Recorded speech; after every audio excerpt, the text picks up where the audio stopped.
আসসালামু আলাইকুম ওয়া রাহমাতুল্লাহি ওয়া বারাকাতুহু। সম্মানিত দর্শক ও শ্রোতা, আমরা নিয়মিত আপনাদের খেদমতে আরবি ব্যাকরণের উপরে, সরফের উপরে এবং বিভিন্ন গুরুত্বপূর্ণ ক্লাস দিয়ে যাচ্ছি।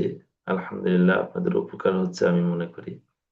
কারণ নাহু এবং সরফের এই সকল খুঁটিনাটি বিষয়ে মূলত পরীক্ষায় প্রশ্ন এসে থাকে। তো বরাবরের মতো আমরা আজকেও আরেকটি প্রশ্ন রেখেছি। আমরা দেখব আজকের প্রশ্ন কি আছে। তার আগে আপনাদের কাছে বিনীত অনুরোধ থাকবে, আপনারা ভিডিওটি যে প্ল্যাটফর্ম থেকে দেখছেন, যদি ইউটিউবে হয়ে থাকেন আপনারা সাবস্ক্রাইব করবেন এবং শেয়ার করে দিবেন। যদি ফেসবুকে দেখে থাকেন অবশ্যই একটি ফলো দিবেন এবং উত্তর দেওয়ার চেষ্টা করবেন এবং এটাকে লাইক, কমেন্ট, শেয়ার করবেন। তো আপনাদের কাছে এই অনুরোধটি আমার থাকবে বরাবরই। যেকোনো ভিডিও সামনে পড়লে আশা করি এই কাজটি আপনারা করবেন। কারণ আমরা চাই এই বিষয়গুলো আমাদের যারা হবু শিক্ষকবৃন্দ আছেন, যারা নাহু এবং সরফের উপরে, আরবি ব্যাকরণের উপরে আ ভালো কিছু করতে চান, ভালো বুৎপত্তি অর্জন করতে চান, তাদের এটা যেন উপকারে আসে। তো চলুন আজকে আমাদের আ ক্লাসে কি অপেক্ষা করছে আমরা একটু দেখে আসি। আমরা বরাবরের মতো আজকে যে প্রশ্নটি রেখেছি সেটি হচ্ছে যে আ গায়রে মুনসারিফের একটি বিষয়ের উপরে। আ সেটি হচ্ছে যে আ কাম সাবাবান ইশতারাতু ফিহিল আলামিয়াতু লিমানি'আস সরফ। খুবই গুরুত্বপূর্ণ একটি প্রশ্ন যে আ কয়টি সবাবের জন্য, অর্থাৎ আমরা জানি আ গায়রে মুনসারিফ হওয়ার ৯ টি সবাব রয়েছে। আসবাবে ৯ যেটাকে বলা হয়। আদল, আসফ, তানিস, মারিফা, উজমা, জাম্মা, তারকিব, ওজনে ফেল, আলিফ, নুন, যায়দাতান। এই যে ৯ টি স্বভাব রয়েছে, এর ভিতরে কিছু স্বভাবের ক্ষেত্রে দেখবেন যে আলামিয়াতের কথা বলা আছে। অর্থাৎ মারেফা হওয়া বা নাম বিশিষ্ট কোনো স্বভাব হওয়া। এটা কোনো জায়গায় শর্ত করা হয়েছে যে এটা শর্ত হবে। কোনো জায়গায় শর্ত করা হয় নাই। তবে আলামিয়াত তার একটা স্বভাব হিসাবে আসতে পারে। এই ধরনের কিছু জায়গা আছে। এখন আমাদের প্রশ্ন হচ্ছে যে আলামিয়াত স এই শর্তটা কয় জায়গায়? মানে আলামিয়াত হইতেই হবে এমন কয়টি স্থান রয়েছে? এটি হচ্ছে আমাদের আজকের প্রশ্ন যে আলামিয়াত আমরা আ পাবো কোথায়? এখানে আপনারা দেখতে পাচ্ছেন যে আমরা বলেছি যে আরবাআতু আসবাবিন, ৪ টি স্বভাবের সাথে এমন হতে পারে। আরেকটি আছে যে খামসাতু আসবাবিন, ৫ টি। আ আরেকটা আছে আ সিত্তাতু আসবাবিন, ৬ টি। আরেকটি আছে হচ্ছে আপনার আ সাবআতু আসবাবিন, ৭ টি। এই সওয়াব আসলে আলামিয়াত শর্ত কয়টি সওয়াবের সাথে আছে? এটা উত্তর দিতে হবে। তো আপনারা তো অবশ্যই উত্তর দিবেন। আ আমার উত্তর আসার আগে আপনারা উত্তর দেওয়ার চেষ্টা করবেন ইনশাআল্লাহ। তাহলে প্র্যাকটিসটা সুন্দর হবে।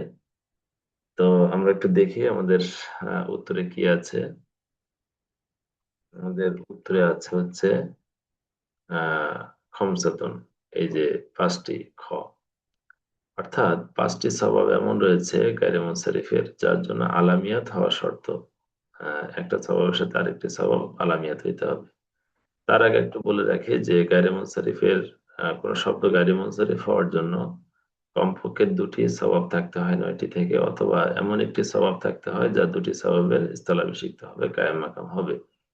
সেই দিক থেকে আমরা আলামিয়াত এই ৫ টা সওয়াব ভিতরে ৫ টি মানে সরফের ভিতর থেকে ৫ টি সওয়াবের সাথে আলামিয়াত থাকতে হবে, শর্ত এটি। তো চলুন দেখি এর পরবর্তীতে আমরা এটার ব্যাখ্যা রেখেছি যে আসলে সেই স্বভাবগুলো কি, কি? আপনারা এখানে দেখতে পাচ্ছেন যে আমরা রেখেছি, একটু ক্লিয়ার করি যে আ ওয়ালাম আন্না কুল্লা মা ইশতারাতু ফিহি আল-আলামিয়া, যে মুসান্নিফ রাহমাতুল্লাহ আলাইহি বলছেন যে আলামিয়াত কোন বিষয়ের জন্য শর্ত সেটা বলতেছে। ওহুয়া আত-তানিস বিত-তা।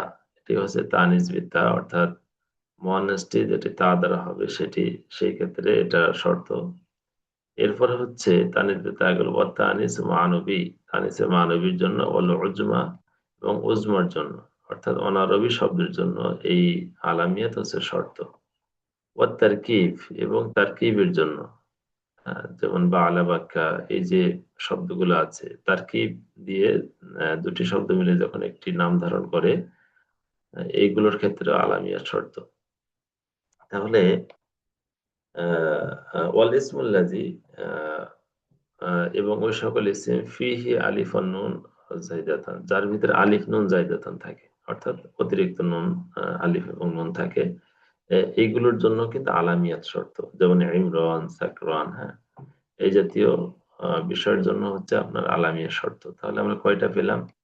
১, ২, ৩, ৪ আরেকটা হচ্ছে ৫ আলিফ, নুন যায়দাতান। এই ৫ টির ক্ষেত্রে হচ্ছে আপনার আলামিয়াত শর্ত, আলামিয়াত হইতে হবে। আর কিছু স্বভাবের জন্য আলামিয়াত শর্ত নয়, তবে আসতে পারে। ওমা লাম ইশতারাতা ফিহি যার জন্য আলামিয়াতকে শর্ত করা হয় নাই।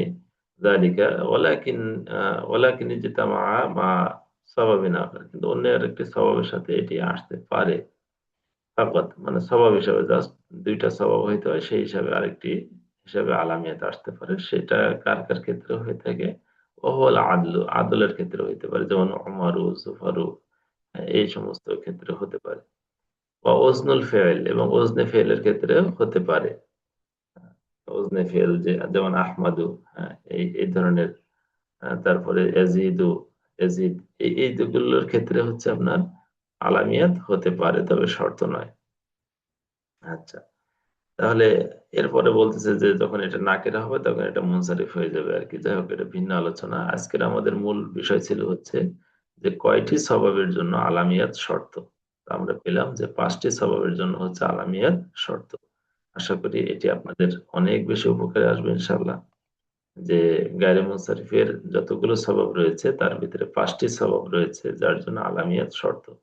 এটা আপনি অন্যভাবেও অবশ্যই মুখস্থ করুন। ৫ টার নাম ধরে মুখস্থ রাখবেন। অনেক সময় আসতে পারে যে নিচে কোন স্বভাবের জন্য আলামিয়াত শর্ত। এখন এখানে ধরেন আদল দিয়ে দিল, আরেকটা দিল হচ্ছে আপনার তানিস। হ্যাঁ? বা তানিস বিত্তা কথার কথা অথবা উজমা দিল, তারকিব দিল। এখন আপনি কোনটা আনসার করবেন? আদল দিবেন নাকি উজমা দিবেন?